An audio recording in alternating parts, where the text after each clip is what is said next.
கிருஷ்ணம் வந்தே ஜெகத்குரு.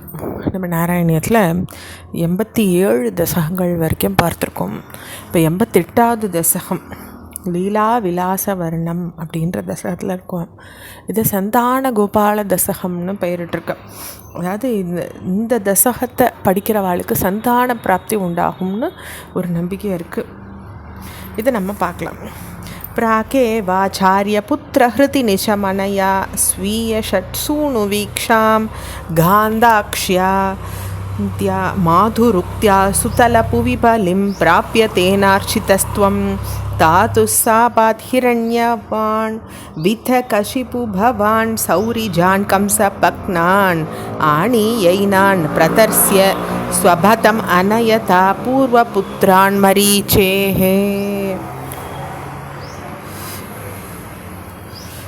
அப்போது உம்முடைய தாய் இது நம்ம கொஞ்சம் முன்னாடி போகணும். தேவிகியனுடைய கர்ப்பத்தில் ஒரு குழந்தை தேவியாக கம்சன் கொல்லும் பொழுது என்ன நீ ஒன்றும் பண்ண முடியாதுன்னு தேவியாக ஆவிர்பவிச்சு வானத்தில் கிளம்பிடுறாங்க. மற்றது ஒன்று கிருஷ்ணர் அவர் காப்பாற்றப்படுறார். ஆனால் மீதி 6 குழந்தைகளும் கம்சனால் கொல்லப்பட்டவாள் ஆயிடுறான்.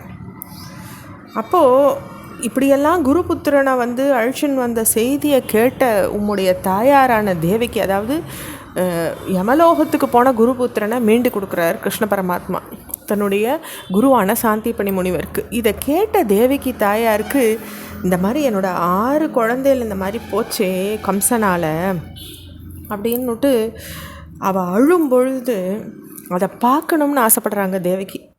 அப்பா உன்னால் முடியுமே கிருஷ்ணா, நீ என்னை காண வையின்னு சொல்லும் பொழுது சுத்தலலோகத்தில் இருந்த மகாபலிக்கிட்ட போய் அவனால் பூஜிக்கப்பட்டு முன்ன பிரம்ம சாபத்தால் ஹிரண்ய கசிபுவுக்கு பிள்ளையாக பிறந்திருந்து தாத்து சாபாத் ஹிரண்யவான் வித கசிபு பவான்னு வருது ஸ்லோகத்தில்.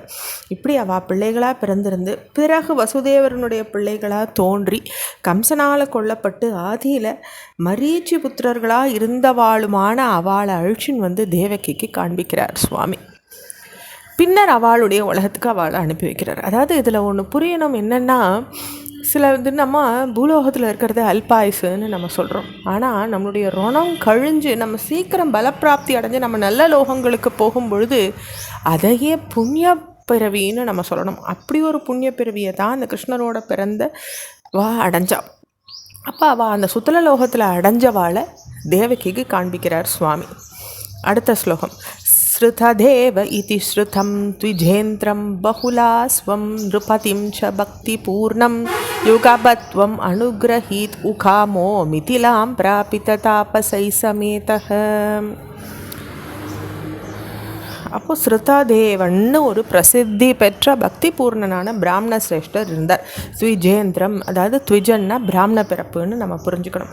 அப்போ பிராமண சிரேஷ்டராக இருந்தவரையும் பகுலாஸ்வரன்ற ஒரு அரசனையும் ஒரே காலத்தில் சுவாமி அனுகிரகிக்கப்பட்டார். ஏன்னா அவளுக்கு நிருபதிம் ச பக்தி பூர்ணம், அவளுடைய பக்தி பூர்ணமாக இருந்ததுனால அந்த ராஜாவையும் அனுகிரகம் பண்ணணும், இந்த பிராமண சிரேஷ்டனையும் அனுகிரகம் பண்ணணும்னு சுவாமி நினச்சி தபஸ்விகளால் சூழப்பட்டு ஒரு சமயம் மித்திலைக்கு போகிறார். மித்திலாம் பிராபித்த தாபசை சமேதக, இப்படி சூழப்பட்டு மித்திலைக்கு போனார் இல்லையான்னு இந்த ஸ்லோகம் சொல்கிறது.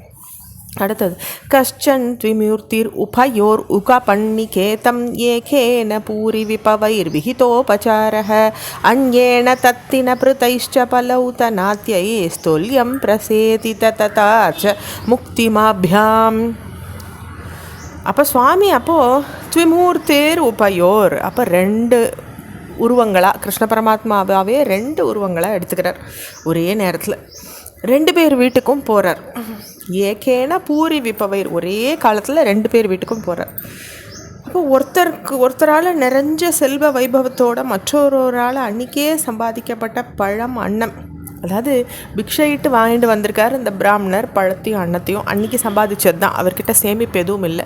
இன்னொருத்தர் ரொம்ப செல்வ செருக்கால் இருக்கார். 2 பேராலேயும் உபச்சாரம் பண்ணப்படுறார் சுவாமி. 2 பேர்கிட்டையும் ஒரே மாதிரி சந்தோஷத்தை அடைஞ்சார். அந்த பிக்ஷையில் சாப்பிட்ட அன்னத்துலேயும் அவருக்கு சந்தோஷம்தான்.